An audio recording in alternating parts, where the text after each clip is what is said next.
the early 80s, just as big displacement sport bikes were coming of age, here in Canada you could still purchase a small displacement, street-legal two-stroke sport bike capable of raising your pulse, just by firing it up. They were light, tricked out, fast when on the boil, and super fun to ride. Sadly, that era was very short-lived. That is, until Kawasaki launched its brand new ZX-4RR. That's right, a liquid-cooled 400cc four-stroke motorcycle with a red line that will leave you grinning long after you've finished your ride. Why?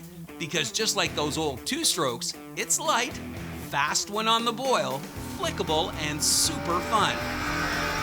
And it's tricked out. We're talking preload adjustable upside-down forks, radial monoblock front brake calipers, traction control, ABS, ride-by-wire, power modes, quick shifter, and slipper clutch. There's also a 4.3-inch color dash with smartphone connectivity. As for the ride, well, don't expect a pile of torque when you launch this puppy. It still needs to be revved. But when you do, you will definitely be smiling under your visor. Well, Ninja ZX-4RR, holy smokes. We always think, like, where are we going to start? I'll tell you where we're going to start.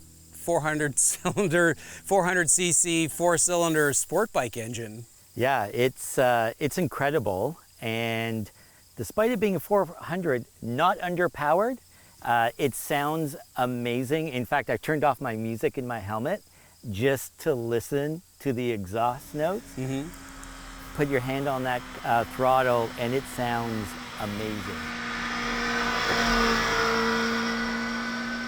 If you rev this bike, anything over 8,000 RPM, it's totally fun. Yeah, the 8 to 10,000 limit seems to be the sweet spot.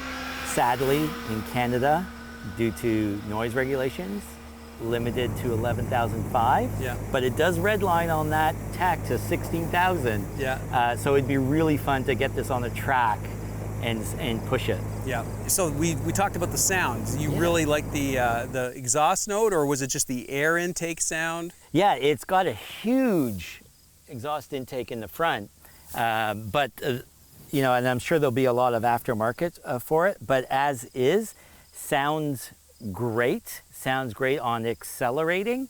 It's got a great display that's very easy to read, and actually quite comfortable to ride and whip around. Yeah.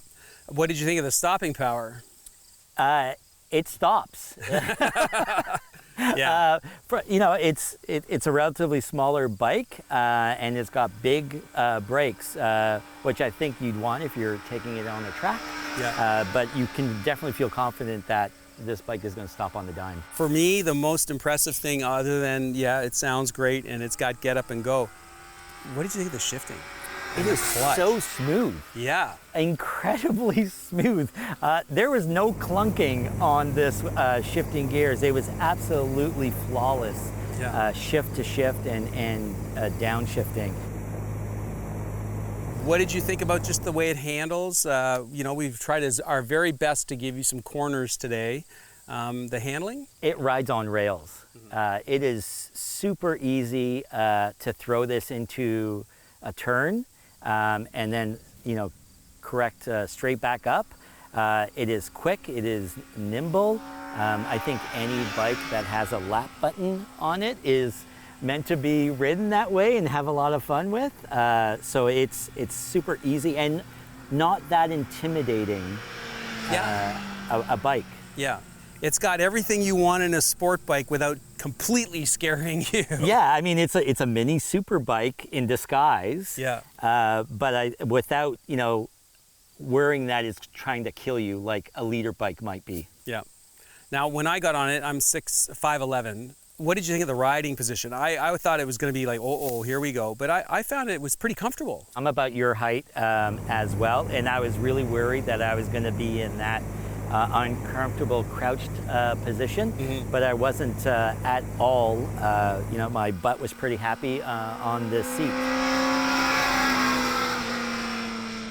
What's your overall impression? I think, you know, someone who wants to get into tracking a bike, or is looking for entry-level sports bike, I think this is amazing from that perspective. Yeah. But I can also see more advanced riders wanting to take this out and track it, because it's got everything you want in a track bike. Yeah. Was there anything that you would change or anything that disappointed you? I would probably change this back end. Yeah. Put in a nice little tail tidy on it. But I think that's about it. You know, it's got the classic Kawasaki green that is iconic. I think that's probably it. One final lasting impression. What are you going to go home and tell your partner about when, because she also rides, what are you going to tell her about this bike? Well, I rode in on her GPZ 550. I think we may swap that out for this. Okay. We've converted you. Yeah. Yeah. Nice. Well, thank you very much for joining us today, Thank you. Bart. This was fun. Yeah, great job.